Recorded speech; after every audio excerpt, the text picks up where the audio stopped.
The situation back to normal, and we're here at a regular spot.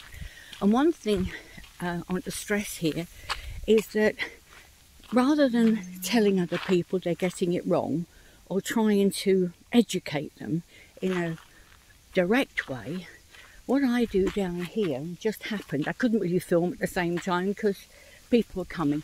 There was a couple coming with, now remember, they can go ahead now because they are on long line, which is to them, I just dropped it, equivalent of being free. So this is their time.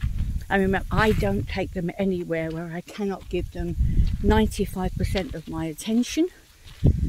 Two reasons: I need to know they're not causing a problem, but also if they poo, I'm making sure I get it collected up in the bag. Anyway, so back to what happened just now.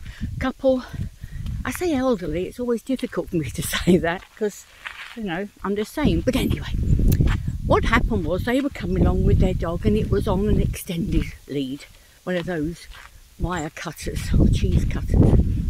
And I saw them well in advance. That's the other thing. By giving 95, well, almost all my attention to the dogs, you're just watching for trouble, really, or anything that could be a problem. And so I put these two onto their slip leads. I didn't leave them on long line because they know that means do your own thing virtually. Like now, they want to have a good sniff, that's fine. Put them onto slip lead and I moved over to one side. And as the people went past with their dog, she did collect it up a little bit, but it was still pretty extended. And I just said to mine very quietly, yes, we leave others alone. Their dog barked, mine didn't.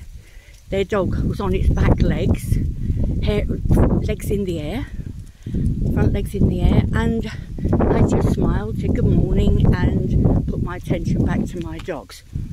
They said thank you, which was very nice. But you see, what I'm showing them is ignore other dogs. Dogs should not want to go racing up or should not be allowed to go racing up towards others. What's the matter, darling? She might have something stuck to her tummy. I'll just keep an eye on that because they try and rub it off on the ground. And so we passed quite happily. They were content, mine were fine, but most of all they saw what I did, and I hope that registered with them. I don't know for certain, but that is the way I prefer to show people what dogs living in domestic situations and going to places that are, you know, where people go a lot, should be expected to behave, not charging others. One other thing, when we were up on, high up on the ridge there, these cattle, especially youngsters, were chasing each other, and my dogs were looking down like lunch. And of course the other thing that excites a dog, believe it or not, is the sound of hooves, or, you know, that thunder of movement, and they both prick their heads up. But before we think, oh no, you know, you can't see that as lunch, for most people, if it was wrapped in cellophane and in the supermarket, they'd see it as lunch. So don't be so hard on your dogs. They just cut out the plastic in between. So we're now got a ways to go, but that's nice. I like them a little bit tired and I get a good workout. And then water back at the car and home. Just one other little thing is, again, cattle are all just there. But if you say no, stop it or shout, you make your dogs look at what is different and it's them and they're going to chase. But you see here, they're looking, of course they are. But I just show them, remember, show them, we ignore.